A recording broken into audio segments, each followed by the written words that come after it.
All right, passenger side headlight replacement, 2006 Buick Lucerne. Driver's side is good, evidently.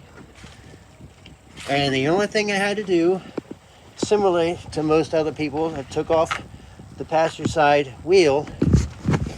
But instead of going through all kinds of ripping this off and taking that off and undoing this, I took a little saw like that and where is it?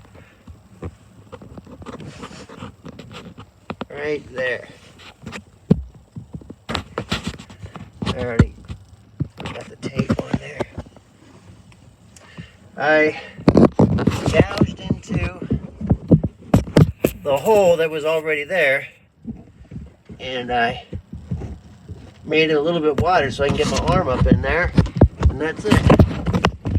And then